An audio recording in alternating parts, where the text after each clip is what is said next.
you pledged to release the report in full after 90 days?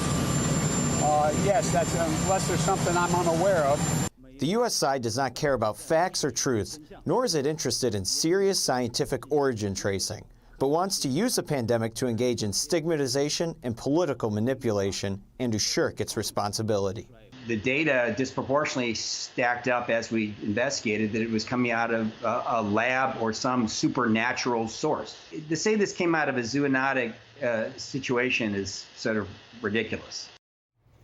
Well, the president says 90 days, now 89, for this investigation into the origins of the coronavirus. Meantime, what had changed from the beginning until now, and what comes next? Let's bring in our panel. Ben Domenech, publisher of The Federalist, Morgan Ortagus, former State Department spokesperson, and Mara Liasson, national political correspondent of National Public Radio.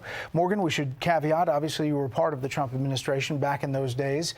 At the end, when the coronavirus origins were a big part of this, as you see this develop, what's your perspective? So the last few days of the administration, we were working on releasing the document that everyone saw publicly, and there was a very intense declassification effort to make sure that we could get this information out. It's important to note that nothing we released really wasn't anything different than what Mike Pompeo and others have been saying for a year, which was there was no smoking gun on any particular theory, but that we all had a lot of skepticism about whatever the Chinese Communist Party's first excuses or whatever their first theory is of the case. The Chinese Communist Party at every turn has stopped independent investigations. In fact, when you look beyond the United States, when you look at Australia, they dared last year to simply call for an independent investigation, and the Chinese Communist Party enacted trade retributions against them for doing so. And they have silenced one by one every critic, starting especially with the WHO. The WHO parroted Chinese talking points for over a year. They've already had one investigation that the whole world had to admit wasn't credible. I don't know how anyone could trust them to have another one that would be critical. And the loser of this is everybody, the 600,000 Americans that died of COVID and everyone around the world who has suffered, because we will never be able to fully stop the next pandemic without understanding the true origins of this one. And the Chinese Communist Party has shut that down over the past year. Yeah. They likely have destroyed evidence, and we may never know.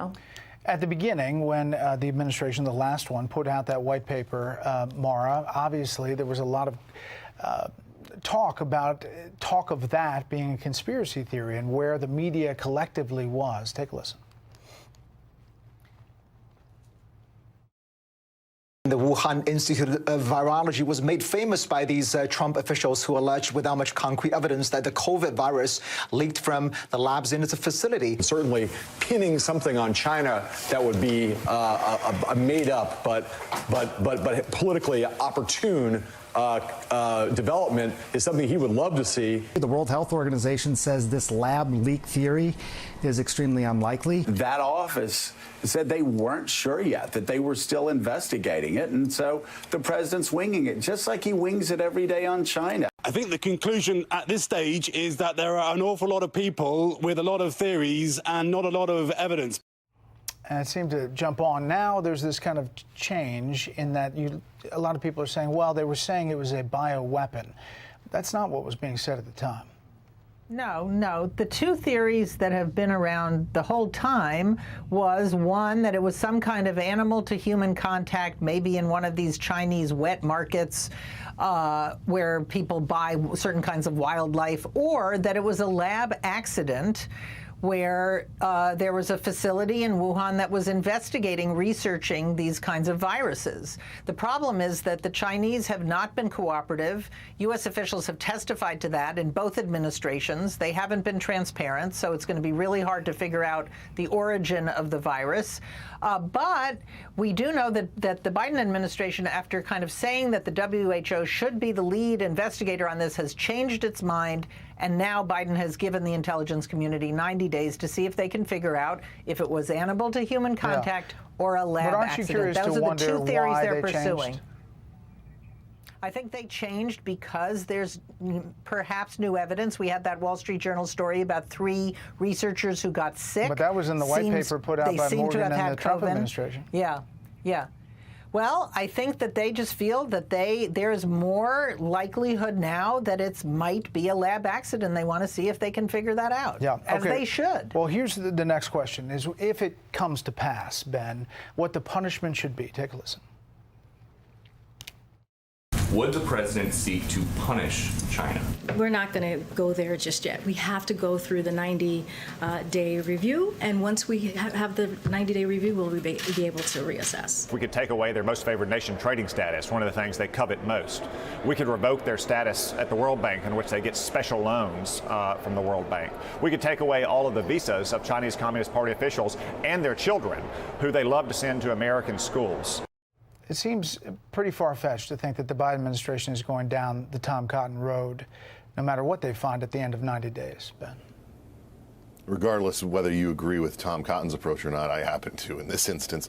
I do think this is a situation that really is only happening because we've had this shift in power, because frankly we knew all of these different elements, thanks in part to the team that Morgan was a part of, months ago. And to me, the fact that it took this long for Facebook, for instance, to come out today and say, we will now allow people to openly discuss this, after you saw so many people who were shut down, silenced, had their videos taken off of YouTube, weren't able to discuss this in a way that would have been beneficial, I think, to the public conversation. Instead, this was treated as a conspiracy theory. And I think we see within this instance the dangerous power of these big tech and of their ability to shut down conversations that ought to be happening. And also, I think, unfortunately, a media that was so biased against the former president that they dismissed everything that he was putting out there, or that anybody around him was putting out there, as being conspiratorial. That John Heilman quote seems ridiculous in retrospect.